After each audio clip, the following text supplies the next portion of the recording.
Good morning प्यारे बच्चे। आज हम क्लास 10 का chemistry first chapter chemical reactions and equations के बारे में डिस्कशन करने जा रहे हैं।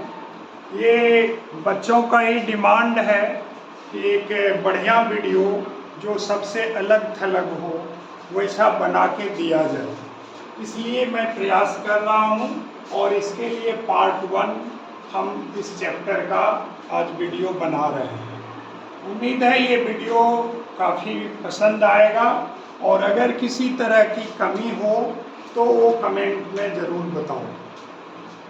ओके, इस चैप्टर में फर्स्ट टॉपिक है रिएक्टेंट, जिसके बारे में हमको जानना है। तो रिएक्टेंट क्या है? रिएक्टेंट है substance that takes part in a chemical reaction। कोई भी सब्सटेंस जो किसी केमिकल रिएक्शन में भाग लेने वाला होता है, जो पार्टिसिपेंट होता है, उसको हम रिएक्टेंट कहते हैं। जैसे कोई कुश्ती हो रहा है तो कुश्ती में 2 पहलवान भाग लेता है, तो पहलवान भाग ले रहा है तो वो रिएक्टेंट हो गया। उसी तरह केमिस्ट्री में अगर कोई सब्सटेंस भाग लेता है किसी केमिकल रिएक्शन में तो उसको हम रिएक्टेंट कहते हैं। For example A and B in this given equation are reactant। Next topic, product। Substances which are formed, which are produced during a chemical reaction।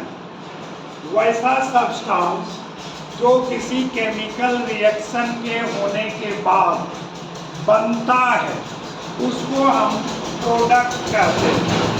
For example in this reaction C and D are produced, so here C and D are products। Okay, next, chemical reaction। Reaction in which new substances are formed with new properties। नया substance बनता हो, नया गुण रखने वाला हो तो उसको हम केमिकल रिएक्शन कहते हैं। तो वैसे रिएक्शन को हम केमिकल रिएक्शन कहते हैं। For example if A and B are reactants and C and D are products, then properties of C and D are totally different from A and B।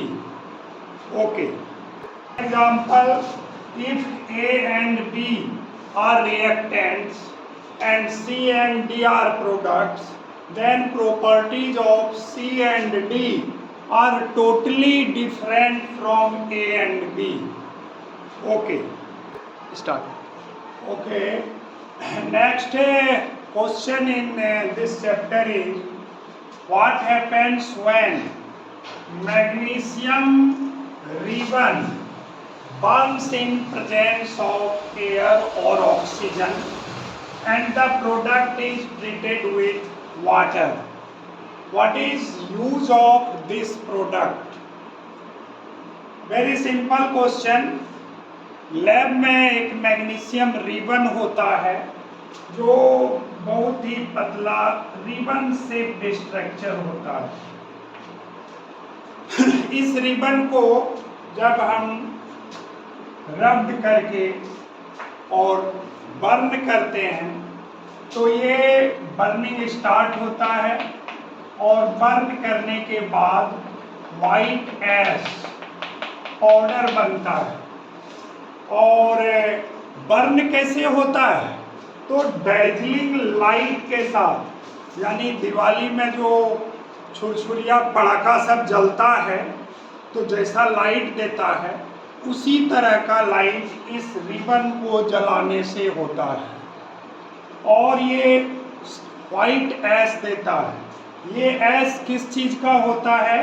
तो ये ऐश मैग्नीशियम ऑक्साइड का होता है। Magnesium oxide का powder बनता है और उसी को हम Y2S के रूप में पाते हैं। इसके बाद है, हाँ, जब मैग्नीशियम ऑक्साइड का व्हाइट एस बन जाता है, उजला राख बन जाता है, तो अगर उस एस को हम वाटर में डिजॉल्व करते हैं, means when magnesium oxide is mixed with water, magnesium hydroxide is produced. MgO, magnesium oxide, when mixed with water, H2O, it gives MgOH whole 2, and this compound is magnesium hydroxide. इसका properties इस दोनों के properties से अलग होता है, और इस कंपाउंड का हम मिल्क ऑफ मैग्नीशिया भी बोलते हैं। और इस कंपाउंड का यूज जो है वो एंटासिड के रूप में होता है। एंटासिड क्या है? तो chemical substance which destroy the effect of acid is called antacid. Antacid is chemical substance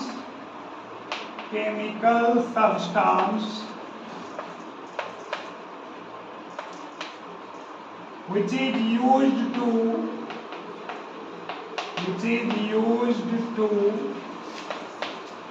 destroy acidic effect, यानी जो एसिड को, एसिडिक इफेक्ट को खत्म करने वाला केमिकल सब्सटेंस होता है, उसी को हम एंटासिड कहते हैं। नेक्स्ट क्वेश्चन है कि मैग्नीशियम रिबन रब बिफोर बर्निंग, व्हाई?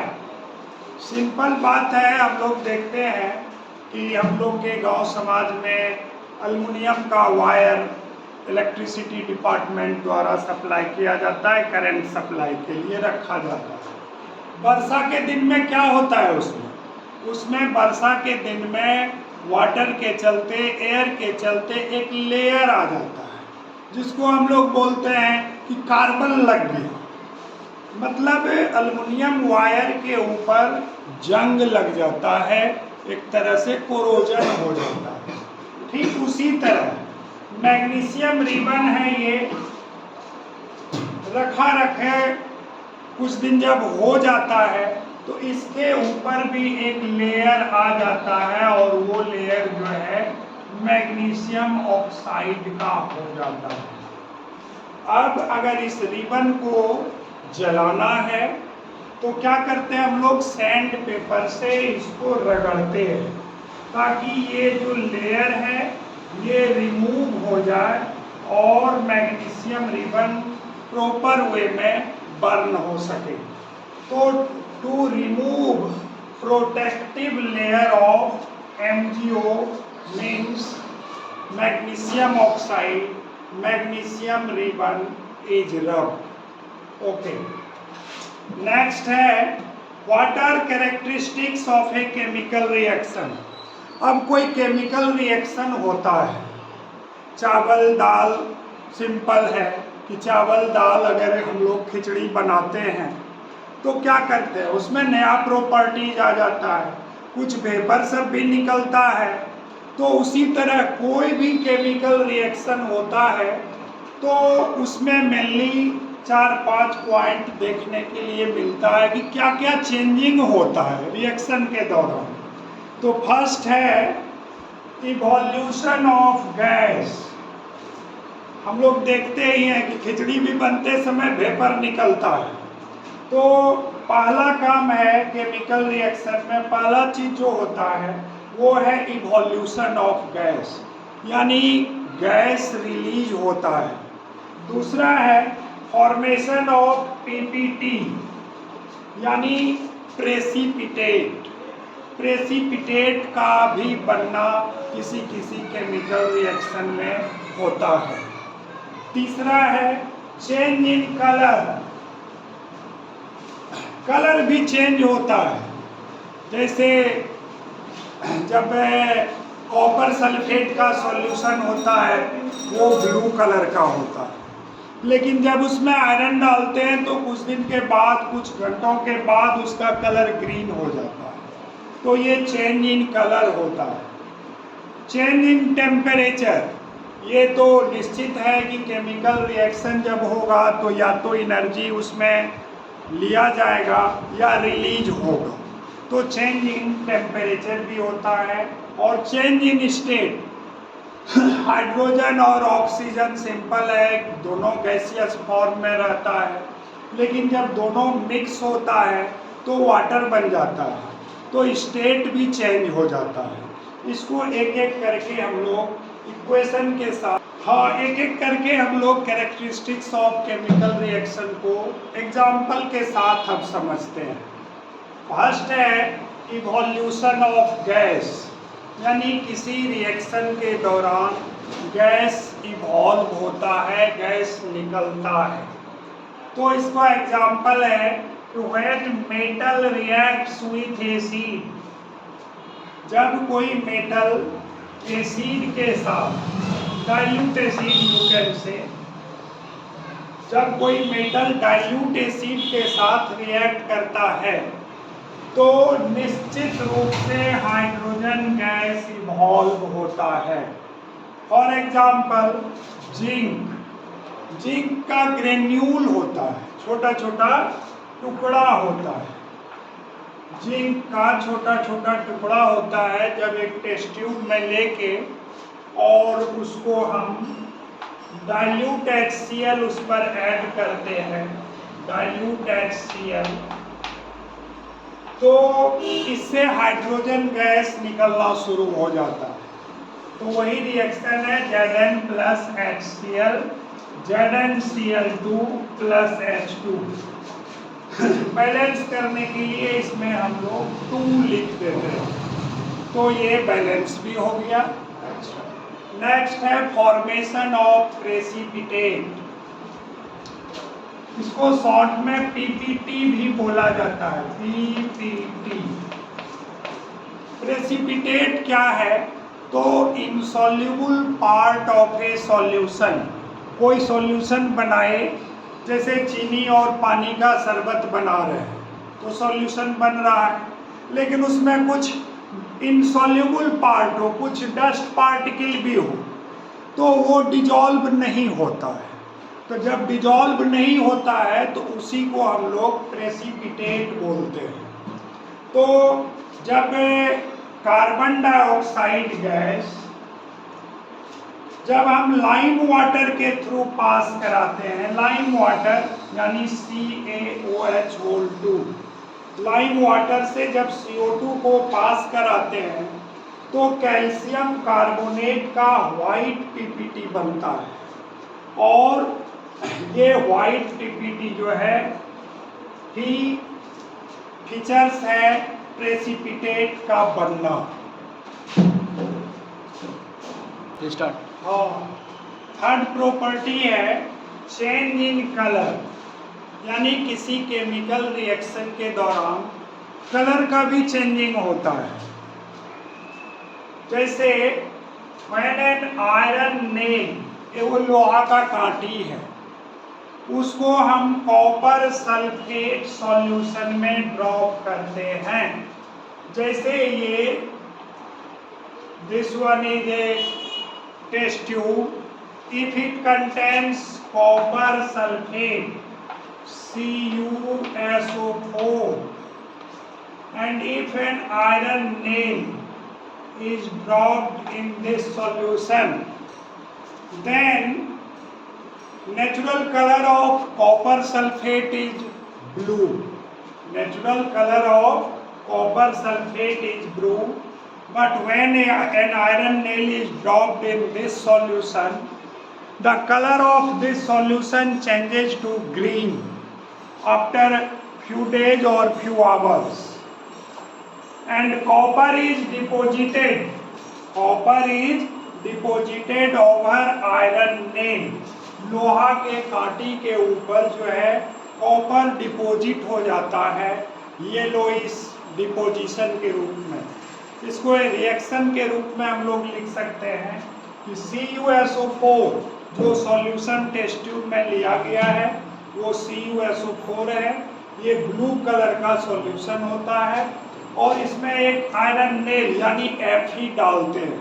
तो क्या होता है कि इसका ब्लू कलर धीरे धीरे FeSO4 बनने के कारण चेंज हो जाता है ग्रीन कलर में और कॉपर इस आयरन नेल के ऊपर डिपॉजिट हो जाता है। वो कैरेक्टरिस्टिक्स ऑफ केमिकल रिएक्शन का चेंज इन टेम्परेचर, यानी जब कोई केमिकल रिएक्शन होता है तो उसमें टेम्परेचर का भी चेंजिंग होता है। और ये रिएक्शन, ऐसा रिएक्शन दो तरह का होता है, 2 टाइप्स। फर्स्ट कौन है तो एक्सोथर्मिक रिएक्शन, मीन्स ऐसा रिएक्शन जिसमें हीट इवॉल्व होता है, reaction in which heat is evolve.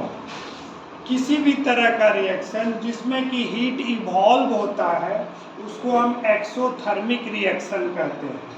जैसे when water is added to quicklime, क्विकलाइन बाजार में जो चूना मिलता है पैकेट में जिससे हम लोग घर में वाइट वॉशिंग करते हैं वो क्विकलाइन होता है।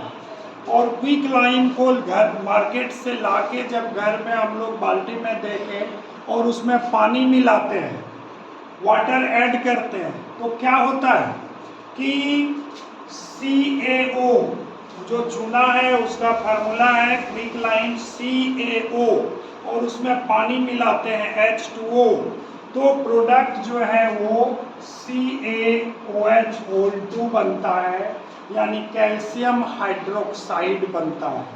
ये कैल्शियम हाइड्रोक्साइड और इसके साथ ही हीट इवॉल्व होता है और इसीलिए इस रिएक्शन को हम लोग एक्सोथर्मिक रिएक्शन कहते हैं। थर्मिक रिएक्शन क्या है तो वैसा केमिकल रिएक्शन जिसमें रिएक्टेंट के द्वारा हीट एब्जॉर्ब होता है, means chemical reaction in which heat is absorbed by the reactant। ऐसे रिएक्शन को हम एंडोथर्मिक रिएक्शन कहते हैं। ये तो नेचर में बहुत ही अच्छा एग्जाम्पल है इसका। जैसे कार्बन डाइऑक्साइड और वाटर मिलता है प्लांट के लीफ में और सनलाइट को लीफ जो है एब्जॉर्ब करता है और एब्जॉर्ब करने के बाद क्लोरोफिल में ही दोनों मिलके ग्लूकोज बनाता है, C6H12O6 ग्लूकोज है ये। और इस रिएक्शन में चूंकि सनलाइट एब्जॉर्ब होता है इसलिए ऐसे रिएक्शन को हम एंडोथर्मिक रिएक्शन कहते हैं। नेक्स्ट 5th नंबर है चेंज इन स्टेट, यानी कोई केमिकल रिएक्शन जब होता है तो उसमें स्टेट का भी चेंजिंग देखा जाता है। बहुत सिंपल एग्जांपल है इसका कि जब हाइड्रोजन गैस को ऑक्सीजन के साथ हम मिक्स करते हैं इन प्रेजेंस ऑफ कैटलिस्ट तो वाटर बनता है। मीन्स हाइड्रोजन एक गैस है, ये गैसियस फॉर्म में है और ऑक्सीजन भी गैसियस फॉर्म में है, दोनों गैसियस फॉर्म में है। लेकिन आफ्टर रिएक्शन ये H2O वाटर देता है और इस तरह से गैस मिल के वाटर बनाता है, यानी स्टेट में चेंजिंग होता है। ठीक है, आज फर्स्ट पार्ट में हम इतना ही रखते हैं। उम्मीद है ये वीडियो सबको पसंद आएगा और इस तरह से लाइक करिए, कमेंट कीजिए जो भी प्रॉब्लम हो और सब्सक्राइब कीजिए ताकि हम और उत्साह से आप लोगों के खातिर अच्छा से अच्छा वीडियो बना सकें।